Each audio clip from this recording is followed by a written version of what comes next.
Oh, that one's actually kind of good. I'll give you. I'll do that one. What Yeah, did you give do me two that? first I round. would do that shit. Yeah, I do it on both sides. I'm like, you know what, Beals, we're gonna suck. We get 3 good guards. We'll take it. A first round pick or 2. We'll take it. I would love that. And to be honest, that move for Portland though, it brings them to a whole nother level. Dame and Beal.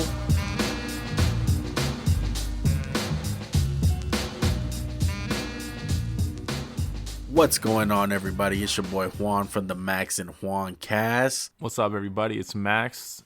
Man, I can't wait to get into this one, bro. It's a much needed NBA talk. NBA indeed, man. A little bit of injury talk, MVP, a little bit of trade predictions, Max. I can't wait. I hope it's a busy trade deadline. I feel like recently it's kind of been underwhelming. We get the big trades earlier in the year. Like, remember when I almost said Lamelo, when Carmelo Anthony, he played for the West All-Stars and he gets traded like a week later to the Knicks? And like the whole All-Star weekend was, will Melo be traded or not? Exactly. And usually it starts up by the All-Star game, to be honest. Maybe since they added that rule, remember they changed it where the All-Star game, or excuse me, they changed it where the trade deadline's a week before. So that shit won't happen anymore with like you at the Western All-Star, you straight to the East right after. Yeah. Maybe that's why it's been a little slower. I don't know. It seems like it'd be more busy considering all the people demanding trades. Exactly. Well, let's start off with the big news. All right, it's sad in LA right now.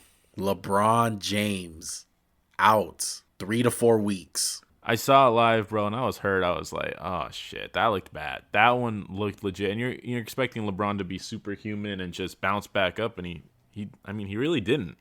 He was walking with a limp. I know he made the 3 and then he came out of the game, but it could have been a lot worse. So that's all I'm thankful for. It wasn't worse. This is the first time I can remember LeBron getting hurt for this long period of time. It's weird to see. He's Superman. Other than, I think he had a hip flexor or something. He got hurt, banged up a few games in Miami. He took some games off. He had the 2 weeks in Cleveland where he just didn't want to play and he was fatigued and shit. Remember that right when he got there? Yeah. And then he had the groin thing with the Lakers. Yeah, that was how long was he out for that one? Well, probably about a month, right?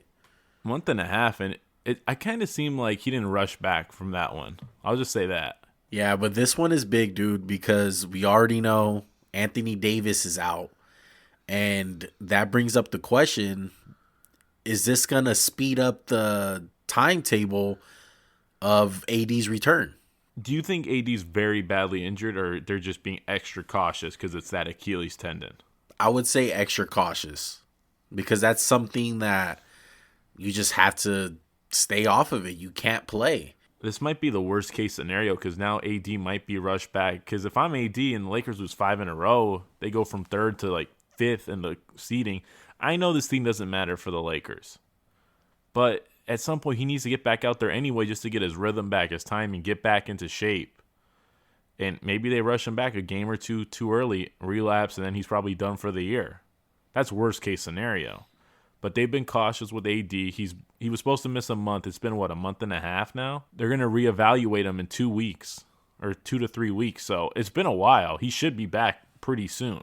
Yeah, man, it's going to be really tough without your 2 best players. Seems like the Lakers have just been dealing with a bunch of injuries this year / COVID situations. It's a rough time. Do you think are they going to stay above waters with these 2 injuries? I have more faith this year than I would have last year, but maybe if they can go 4-6, 5-5, that's a huge win. Because you still got Schroeder, you still have Montrezl Harrell, maybe. Talks of trading him today. You'll get Gasol back. Kyle Kuzma's got to be just feeling himself right now. He's like, dude, I'm top dog again. Kuzmania's back. All the fake Laker fans gonna say Kuz is the guy again. Yeah, he can very easily just start chucking up those shots like he was back on those bad Laker teams. I mean, we lost to the Hawks without LeBron by 5, and then who else did we lose to? Sunday we lost to the Suns by I think 15, but it was a close game. Lakers were in that game. They were bound by 8, 6, 10. But like they're still competitive without those 2 guys, which is just a testament to how good the roster is compared to years past where it's just LeBron, AD, and 3 shooters. No one who can really do anything. The ghost of Danny Green. Yeah, I don't know, man. It's a tough situation for the Lakers. I hope this doesn't affect them to the point where they're outside the playoffs. I'm on the boat where as long as they make it to the playoffs, they'll be fine. But thinking about it right now, man, the world is kind of slowly moving on from COVID. I mean, I seen Texas is 100% capacity. There's no mask mandated over there. And we just got news today that the NFL draft is going to have fans. So I don't know what's going to happen with the NBA. I don't know if they're going to start letting, a lot of fans in. I already know some arenas have some type of fans there, but man, if all of a sudden they switch it up and fans are allowed back in the building and the Lakers are a 7 seed or even a 6 seed and they don't have home court advantage, that's going to suck. I think letting fans back in is a stupid move before the playoffs because you're just going to open yourself up more to COVID. And you don't want a playoff series to be decided by, oh man, look, Kawhi tested positive for COVID. He's got to sit out 4 days. And the playoff series goes from 2-0 to like 3-2. You don't want that shit to happen. I think it's just better the whole year. I know they need the revenue. It's a tough situation. But you know what? People aren't working right now. People are struggling. It's just a shitty situation all around. Man, it really sucks that there's been so much of this season ruined by COVID and injuries. It seems like, the last week and a half, so many injuries. Lamelo Ball, Giannis, Embiid, we kind of teased it and made a joke about it on Instagram, but, it sucks he got hurt. Yeah, it does suck that he got hurt. But the whole COVID situation, I don't know if you heard this, but they're actually, easing down on some of the protocols for some of the players who have already got their vaccine. Yeah, I saw that. Slippery slope, man. It's a slippery slope. It is, but there's ways you can work around it. Yes, I don't see them having 100% capacity in these arenas back to normal with courtside seats. But you seen what the NFL did. There were some teams who didn't have, no fans throughout the whole season, and then it seemed like the Buffalo Bills all of a sudden had fans. Like I can easily see that come playoff time for the NBA. It's not far-fetched. You make a good point. It's just I don't want to take the risk. I don't want the season to be decided by COVID. I think it already is though. Don't you think? It's already on that path. I don't think COVID has really changed anything that would have happened. I don't think the Portland Trailblazers would have been the 3 seed without COVID or something like that. I think it's been up and down, but the best teams are still the best teams. But when you get in that playoff series, that's when it really starts to scare me. Say even the play-in game. Say Memphis loses Ja for the playoff game because of a COVID test. Their season's over, and they can maybe make a run, and you never want to count a team out. Yeah, I would say this. The one thing that the NFL has over the NBA is that at least in the NFL, you have a week prior to each game. NBA, Exactly. it's day by day. So if a guy tests positive, he's out indefinitely. Like there's no chance of him, testing negative in a couple of days. That's what the NFL had going for them.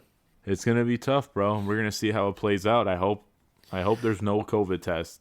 And the bubble was such a success, but it's just they don't want to do it anymore. I don't blame them. I get it sucks. Yeah. And man, COVID's been creeping up into everyone's conversation for about a year and a half already. But let's move on. I want to kind of stay on the LeBron injury and kind of flip it and talk about some other injuries that have been going on in the NBA since the last time we spoke about the NBA. Joel Embiid, did we call it? Like I said earlier, we kind of did. I mean, it's just Embiid. It's always something like that. He's just such a massive human being. You're 7'2", 280. We see those guys break down all the time. And with Embiid, he's had numerous surgeries, numerous tears, broken bones. It's scary. Anytime that guy falls, everyone in Philadelphia is probably gasping there. Gasping for air. It's like, oh my God, what happened? You said it right, bro. He's just a large human being. And it's kind of like the Yao Ming effect. Like those guys just get hurt a lot. That's the reality of it. And it's very hard for anyone to have a logical thought of Embiid playing a full season. It's just not logical to me. The guy's big. Like those guys just wind up getting hurt. It's kind of like the AD situation. AD in a sense, like you freaking hold your breath every time this dude falls down. Because when he falls it's down, every he falls game. hard. It's every game with him. Every game he limps. It's like, my hip, my back, my neck. It's like, oh my gosh, bro. My neck and my back. Yeah. The dude's like the crackhead from Friday. My neck and my back. But look, this is how it's gone. Just going to the MVP stuff. It went from, it's Embiid's award, injury 2 weeks. LeBron's going to take control. LeBron's out. Maybe Giannis has a case. He sprained his knee. They're going to be conservative with it. Yeah. I'd be kind of surprised if they rushed him back for no reason. So now you're kind of left with what? Harden, Chris Paul, Jokic. Unless LeBron comes back in 2 weeks, this award just got wide open. I did a sound effect. I don't know why. It's like they can see me, but it's just wide open. No, it definitely is, man. I think it's opening up the doors for guys that probably wouldn't have had a chance. But a guy that comes to mind for me, Jimmy Butler. I mean, Jimmy Butler's numbers, have you looked at him from the games that he's played? He's averaging 21, 8, and 7, and then he's averaging 2 steals a game. I think it's obvious that when Jimmy Butler's healthy, this Heat team is completely different. He's been known to put a team on his back. He's no stranger to just carrying a team up and down the court. I know Miami has good players, but Jimmy Butler's a different dude. He brings a different energy to a team. He's gotten hate for just wanting to win, and he's been right every time. Yeah. What's your temperature on Dame Dollar? What do you think about him? I think he has a chance, man. Portland has had a lot of injuries. McCollum with the fractured, was it ankle or foot? Yeah. He missed a lot of time. He just came back. Dame literally destroyed the Pelicans. Oh my gosh. I was watching last week, Zion, Dame. Pelicans are up by 20. I turned the channel, come back. Pelicans are only up by 6. And Dame just took over. Brandon Ingram misses free throws, and Dame just iced the game. I was like, oh my gosh, man. This is the most clutch guy in the league right now. He's ridiculous, bro. And he has the numbers to back it up. He's averaging 30, 4, and 7. Man. They don't have the record. Yeah, the record. But ever since Russell Westbrook, triple-double boy, won it that one year, it's there's no problem. Get to the 4th seed. TD boy. Exactly. Here's another thing, though. I think if there's 1 year a record won't matter, it'll be this year due to the COVID shit. Yeah. People will be like, oh, look, they lost 4 games this week. Well, they had 3 players out. Okay, that's not his fault. Yeah, most definitely. The injuries opened up this race, and they opened up the Rookie of the Year race. We'll get on that later, but I think Jokic has the strongest case right now, especially if he can carry Denver maybe to the 4 seed. Shit, maybe even Donovan Mitchell starts getting some hype with Utah being the 1 seed. Yeah. And your boy Chris Paul. You made the case, and I saw Bleacher Report was like, does Chris Paul have a case? It's like, wow, just right after we did it, huh? I know. Stop listening. Stop listening. But yeah, to be honest, I don't think Chris Paul doesn't have the numbers to really back it up. People are always looking at numbers. But if you go by the definition, most valuable player, I truly think it's Chris Paul. But that's besides the point. That award ties into a lot more other things. I think Jokic is going to win it, though. If I had to put some money down right now with all the injuries, Jokic is playing amazing, bro. And like you said, the record is probably not going to matter. We all expected Jamal Murray to take that leap into superstardom, and it's been a Jamal Murray up and down year, so typical. Jokic is the only thing keeping Denver in the playoff picture. Without him, I don't even think they'd be a playoff team. Yeah. Michael Porter, he's good. He's so young, though. You can't really count on him yet. It's just, man, when Jokic is on his game, and it's not like he's inconsistent, but I'm saying, there's games where he's, really on his game. He's got 40, 10, and, 15. He's a special player. Yeah, he is so unique.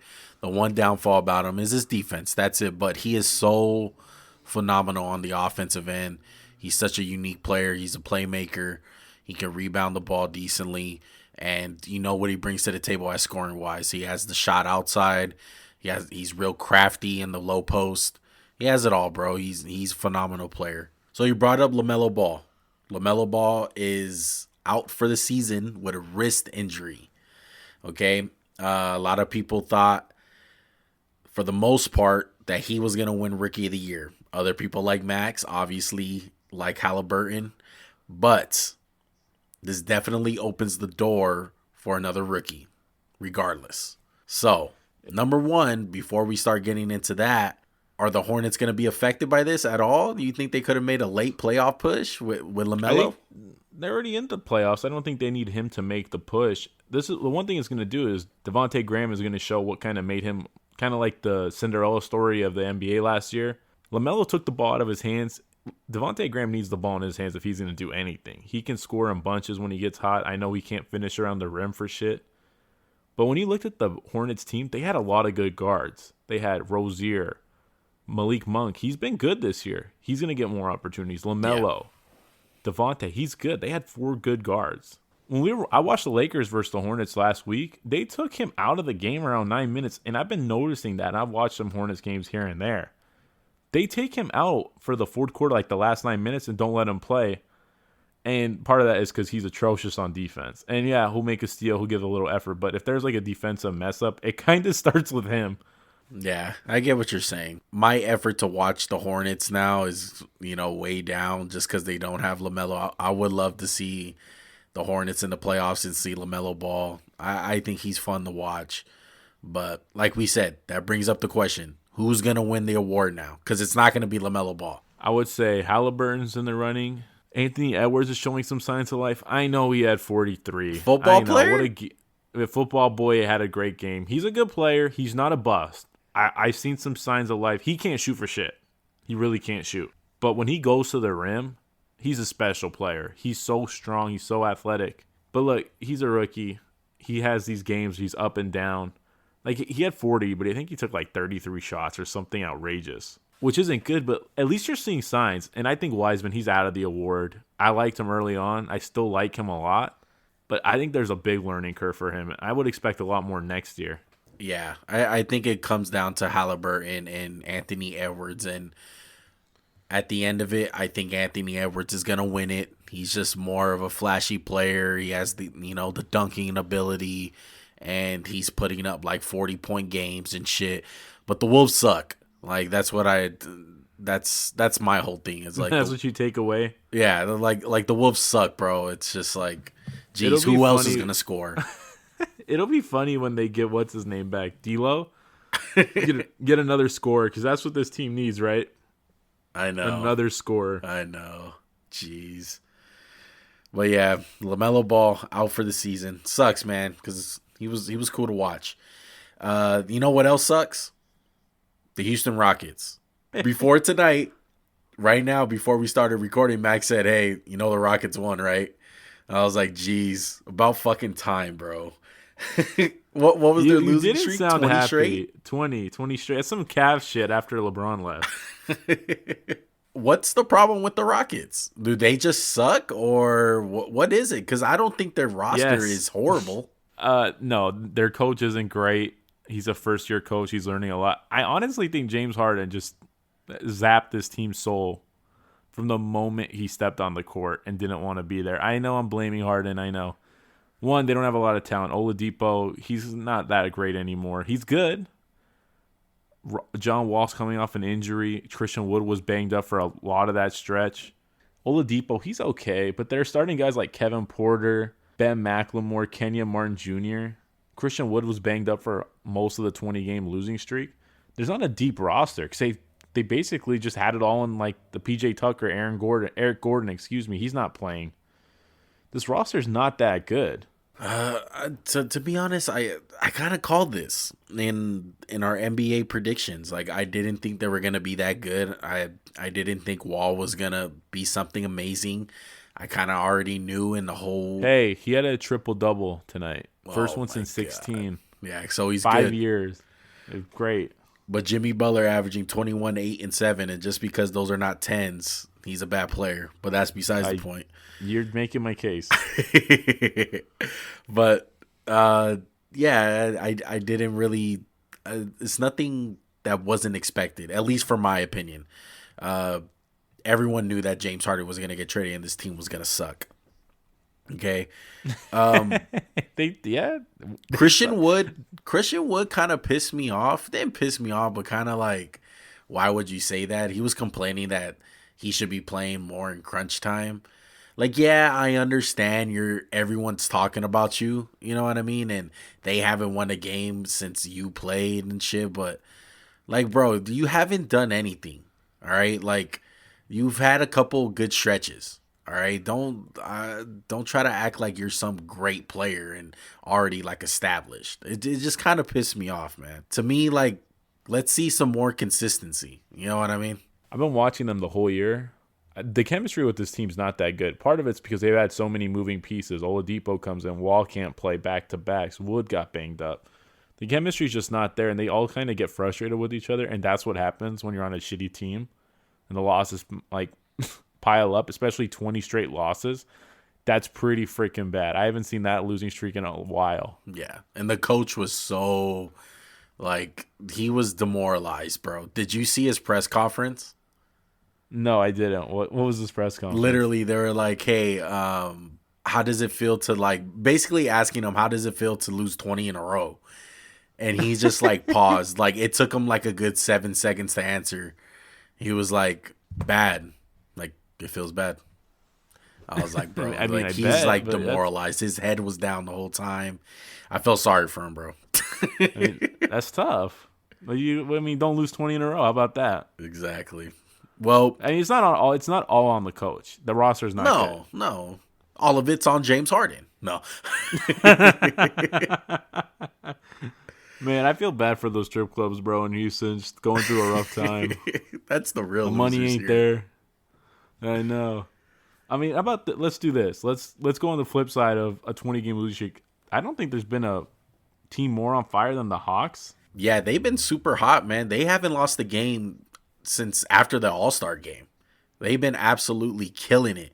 Nate McMillan got that team rolling. And before tonight, they were on like an 8-game winning streak, I think. They just lost to the Clippers tonight.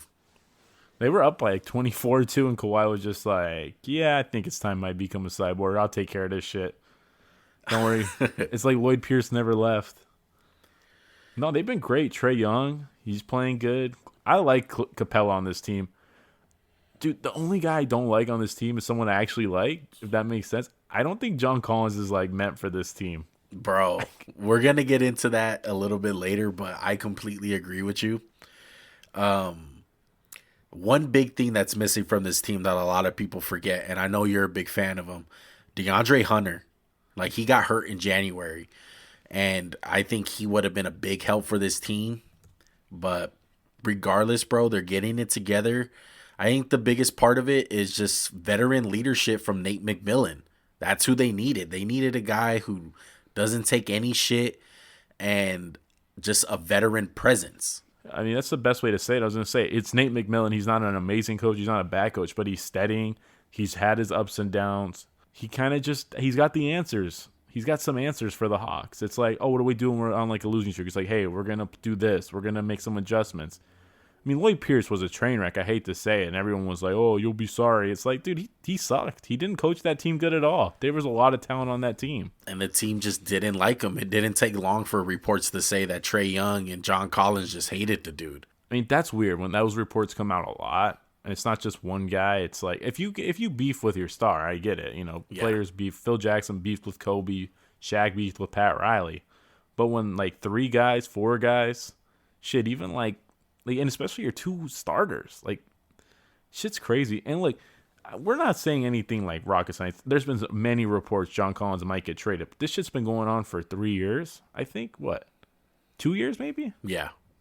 And I watched John Collins warm up before a Laker game one time, and I was blown away just the level of athleticism. But I feel like if you're gonna have John Collins on your team, you can't play the Trae Young touches the ball 20 seconds out the shot clock.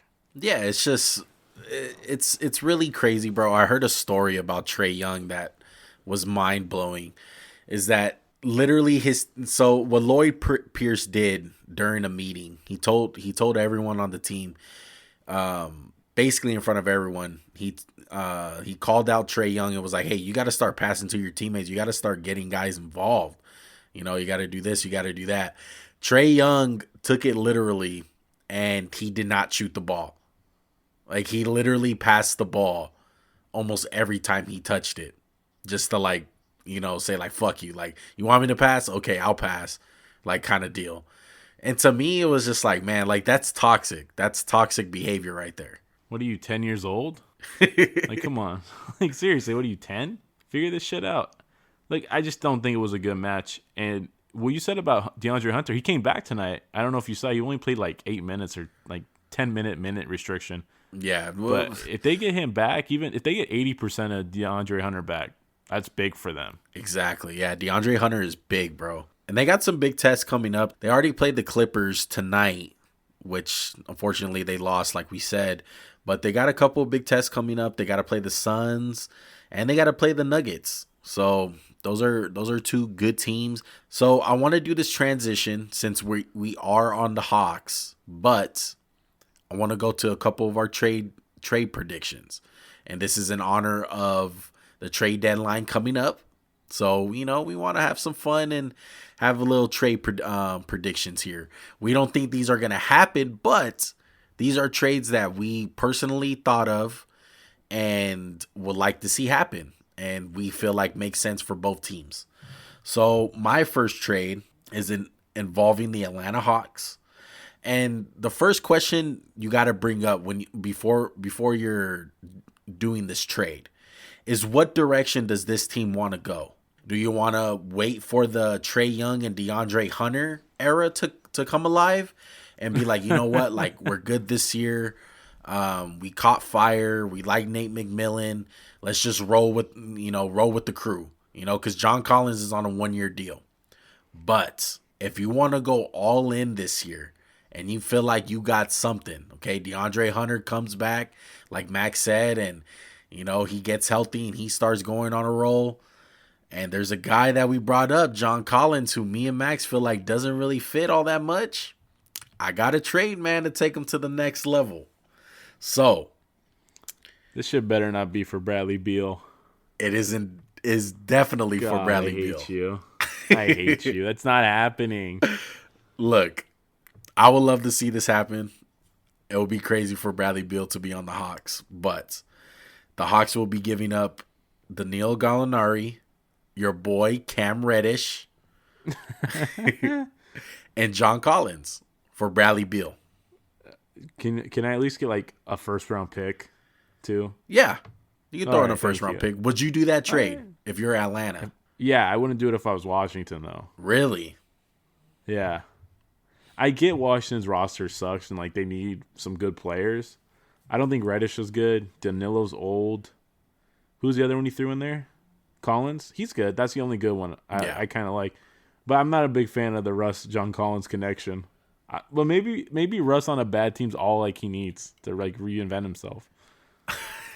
And look, even though you're not a big fan of Cam Reddish, some people still have some stock in him.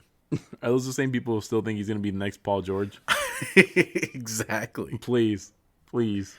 Oh, bro, I was out on Cam Reddish when I saw him do a double spin move.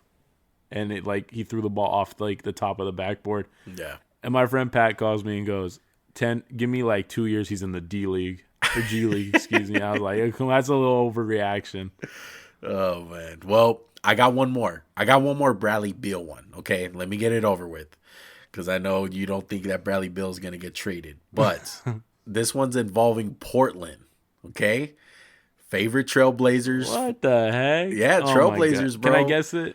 You're going to go CJ, Nazir Little, and 2 first-round picks for Beal. No. Oh, really? I'm going CJ McCollum. That's part of it. Okay. I'm glad he's in there. Simmons, Alfreni, excuse me. Gary Trent Jr. and a first-round pick for Bradley Beal. Okay, that one's actually kind of good. I'll give you that. I'll do that one. Did you do give me that? 2 first rounds. I would do that shit. Yeah, I do it on both sides. I'm like, you know what? Beal's, we're going to suck. We get 3 good guards. We'll take it. A first-round pick or 2. We'll take it. I would love that. And to be honest, that move for Portland, though, it brings them to a whole nother level. Dame and Beal. I feel like, though, the biggest problem with Portland's still going to be there, though. Like, the lack of defense and lack of depth. Bradley Beal's a defender, though. He can guard. Yeah, but you're giving up, like, 3 other guys. So, like, you got to maybe get, like, Raul Neto back or someone just to hold the fort. Simmons is just a low-graded player, but Gary Trent Jr. is really just a shooter. Do you like Trent? Are you a big fan of Trent? I mean, he's a good story, but I don't see him as anything amazing. You know, he's a good trade piece to have. He's averaging 15 points a game, but I don't buy into it because one, he's shooting like 8 threes a game. Yeah. Shooting at 40%, which is good, but to me, he's just too reliant on others to get himself going. Like, I wouldn't really touch him. And when you play with Portland, you're not going to get that much. Yeah.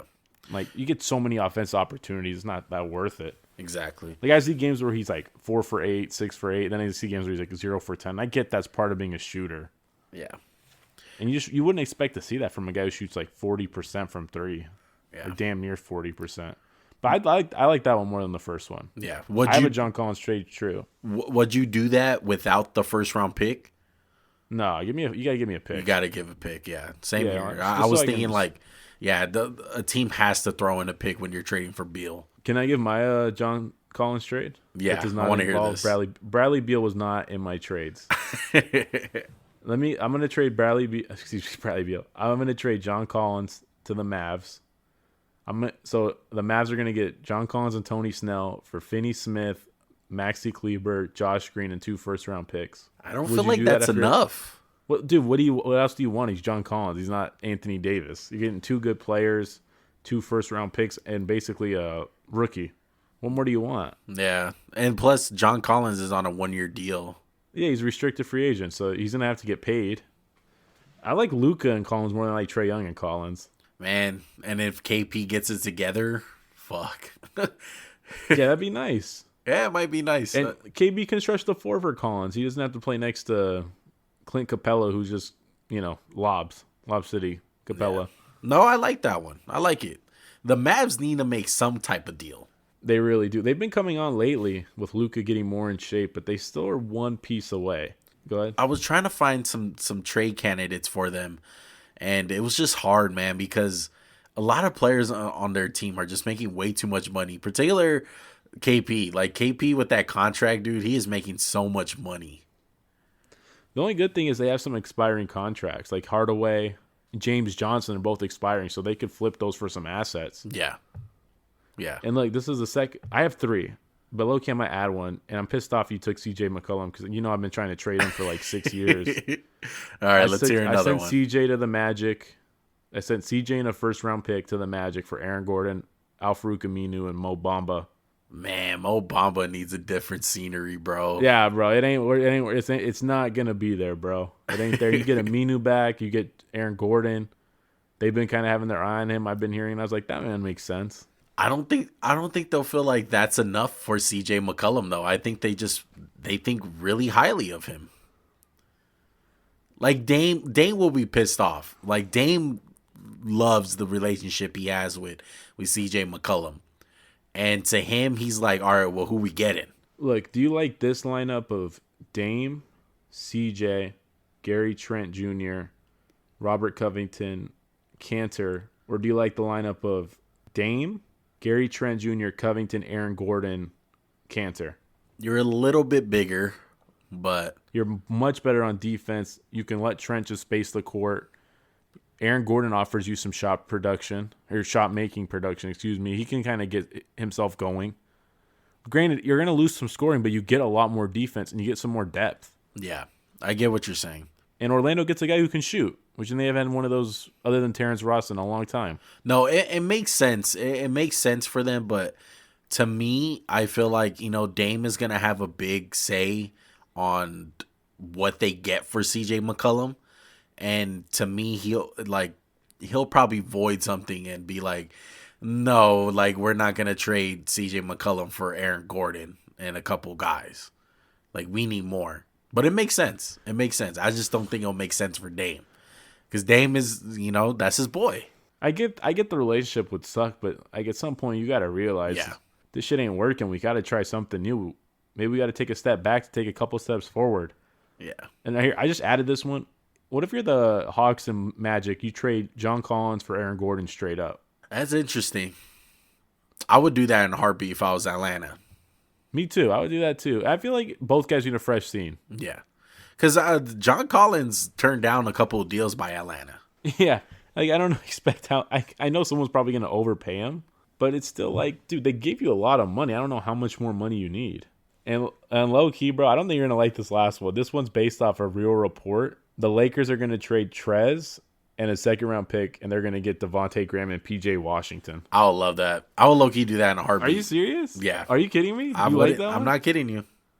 I put that one in here to make you mad. No, I like that one. I like PJ. And what about Devontae? Just like icing on the cake? Yeah, I like Devontae Graham too. He's a shooter. Like I wouldn't mind those guys at all. Definitely would help in like the immediate. Just get two guys who are like decent. I don't think Devontae Graham would play much in the playoffs, but maybe come in and be like get 15 points in a game.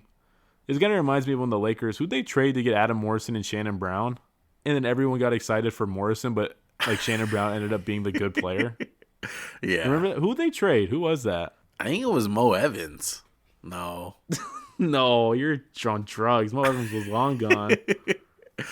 I forgot who it was. It was for Vladimir Radmanovic. Oh, yeah, Radmanovic. Oh, my gosh. So many assets involved in that trade. Okay, well, I want to say my last two. Okay, I had some fun with these. You have two more? I got two more. I was in the lab, bro. Is there Beal in this? No Beal. Thank God. Okay, so this one is with the Knicks. Okay, I had some fun with this one. The Knicks, they're all right this year. They might be a playoff team. They on the tip system. I'm ready. Let's hear it. Okay, so the Knicks are gonna trade Alec Burks and Kevin Knox for Victor Oladipo. Okay. That's not enough to get Victor Oladipo. Bro, but I like the do you idea. really think Oladipo's value is that high? I know. I just don't think you're giving him two pieces of trash. Alec Burks is not that bad. Bro, are you serious? Yes. Bro, Kevin Knox, other than that one summer league, come on. Yeah, Kevin Knox is probably a lost cause, but they don't know playing? Is he even playing? I mean, you think could take another lost cause. You got Kevin Porter. Yeah, let me see. Let me see the Knicks roster. Can you at least throw in Frank Ntilikina to that offer? I wanted to, but I felt like it was a little bit better. Oh, that's too much? That's where you draw the line? I didn't want to make it seem like I'm throwing in three pieces of trash. Well, I mean, is that where you draw the line? Oh, Frank Ntilikina. Bro, I haven't heard anything from him since he got drafted. Yeah. Well, if Oladipo's going to be good again anytime in his career, this is the lowest his trade value is going to be. This is the lowest you're going to get him for. Because right now it's low. You're right. You know what? I thought of one player I would add, and I'd accept. Give me Austin Rivers back. Let me take him back to Houston where he belongs. Oh, man. That one I was just having some fun with, all right? Oladipo on the Knicks. I think he'll really... All right, I like it. It'll really help him out. Okay, this next one. It involves the Nuggets and the Kings. Okay? It's something that the Nuggets, kind of need. They lost out on Jeremy Grant this year. He's over there dying in Detroit, being a freaking looter in the fire, scoring a bunch of points. So they need a wing player. Okay?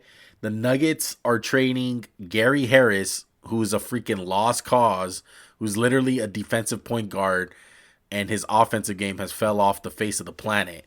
He's a pure lockdown who can't shoot. Exactly. In 2K terms. Nothing worse than a lock who can't shoot. And he's getting paid $19 million, okay, for his contract. And I threw in Bobo. Okay, got a little bit of potential there. That's the sweetener? That's the sweetener. All right. For Harrison Barnes from the Sacramento Kings. Harrison Barnes has been having a very underrated year, and I think he can really help out the Nuggets. Can I at least get PJ Dozier, too, out of this deal? Go ahead. Fucking take him. Oh, man. I would do that. I would do that for both teams. But apparently the Kings think they're going to be buyers, so they don't want to trade. I know. I heard that. They don't want to be sellers. Team. Yeah.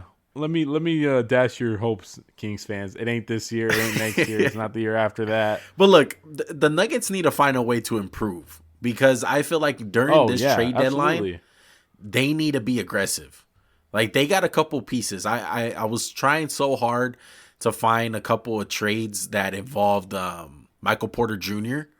Because I do think he's an interesting piece to have, and I think a lot of teams will be interested in him. But it's hard. It's hard to find the value. It's hard to throw in those contracts because Gary Harris is going to be hard to get rid of.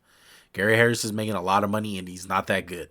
But I think they fucked up from the get-go, and they should have traded for Harden, to be honest. I'm glad they didn't do that trade. I don't think they effed up on that one. I think they messed up. I think they had an opportunity to go at him a little bit harder, and they had the assets to do it, and they didn't pull the trigger. But I mean, it's all done with now. He's on the Nets, but that would have been good. That would have been cool to have Harden on their team. I disagree. I don't want to see Harden dribble the ball and Jokic calling for it and never get the ball. And Jamal Murray. Oh, Jamal Murray would have been in the trade. So he probably would have. No, he would have been in the trade. Would you throw Murray or Porter in the trade if you had to pick one? If I had to pick one, Porter. You would throw Porter in before Murray? Yeah. I kind of want to run Harden a point. Let Murray just go to Houston. I did hear though the reports where Harden was having those trade rumors. They were asking for Jamal Murray, and Denver didn't want to let go of him because it was still in the back of their mind, like bubble Murray. You know what I mean? But dude, like if he keeps on, struggling and not being this consistent player that we want him to be, I would have traded for Harden in a heartbeat. But time will tell. It really will. I can't wait to see Jamal Murray just shut us up in the playoffs coming. He probably averages like 35. And then after the after season podcast, we're talking about Jamal Murray. Don't buy it. It's not going to happen. Didn't happen after the bubble. It's not going to happen now.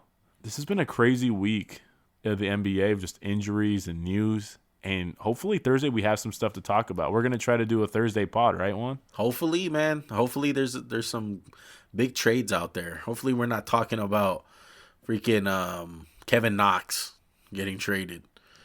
I'm kind of hoping he gets traded now. But there you have it, folks. All right, there's our podcast. Did a little bit of, everything, a little MVP talk, injuries, Atlanta Hawks, a little bit of trade predictions / opinions.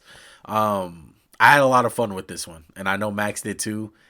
This was a fun one. It really is. Anytime we can make trades, and especially make some dumb trades that just hopefully piss off the other person, even though apparently they love the trade. Come on, Trez for Devontae Graham and PJ Washington. I don't like it, and I made the trade. It's always fun. Yeah, it's fun, man. Well, remember, if you're watching this on YouTube, go down and subscribe, bro. What the hell are you doing? Get us to 150 subscribers already, bro. All right? We're almost there. If you guys are on Spotify, go ahead and click that follow button. If you guys are on Apple Podcasts, go ahead and subscribe on there too, bro. Give us a 5-star rating. It really helps us out, bro. It means the world to us. And as always, social media. We're always dropping content daily. Okay? You always know when we're dropping our podcast. You can always see exclusive content. Like when we throw out our top 10 power rankings for the NBA. Make sure to go follow us on there. That is at Max_JuanCast. Anything else? That's it, bro. I'm just thankful for anyone who supports us, man. Real talk. You guys don't have to, but you do, and that means a lot. Especially for people who just set out just to have fun with this. Yeah, and I just want to echo what Max said, dude.